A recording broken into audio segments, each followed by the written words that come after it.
सुप्रभात पिला माने आज तृतीय श्रेणी साहित्य कालांश को तुम मानक स्वागत। आज आम तृतीय श्रेणी साहित्य बहीर पद्य नंबर 10 टिकी फुलटीर बास पद्य को आम आज बुझा। देख पिला माने प्रथम दुईटी पद पढ़ी सारीचे।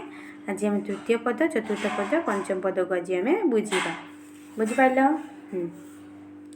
तृतीय पद देख लिखाई भावना तांकर अटई अपार किए बा पारिब कली।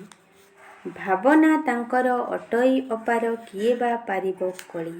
कौन लिखाई टिकी फुलटी कहूँ प्रभुंकर अपार भावना ताकू किए बा कलना करि पारिब बोली ये कहूँ टिकी फुलटी कहूँ।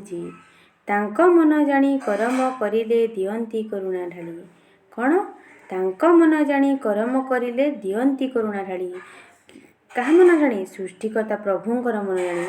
सृष्टिकर्ता प्रभुंकर मन जानी कर्म कले से संतुष्ट हुई अपार करुणा ढाली देवे बोली टिकी फुलटी कहूँ। नीति मु डाकई भकति अंतरे हे प्रभु परमेश्वर। नीति मु डाकई भकति अंतरे हे प्रभु परमेश्वर।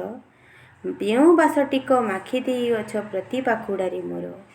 कौन कहूँ फुलटी पुणी कहला से सृष्टिकर्ता प्रभु उद्देश्य मु परमेश्वर को भक्ति डाके। कौन कहूँ मु परमेश्वर को भक्ति डाके। हे प्रभु मोर प्रति पाखुड़ारे तुमे जो बासना टिकक भरी देइच कौन मु ताकू किपरि वितरण करी मो मन में बल दियो बोली कही। सेही बासना को वितरिबा पाई दियो मो मन रे बल। कौन कहूँ हे प्रभु मोर प्रति पाखुड़ारे तुमे जो बासना टिकक भरी देइच मु ताकू किपरि वितरण करी मो मन रे बल दियो बोली टिकी फुलटी कही। तोषी जन मन होई भी मु धन्य जीथिबी जेते काल। कौन मु जेते दिन पर्यंत बंची थी सेते दिन पर्यंत यही बासना को अन्य मानक वितरण करी और समस्त को संतोष प्रदान करी बोली टिकी फुलटी कहूँ। बुझिपाल पिला माने जेती पढ़िबा। धन्यवाद।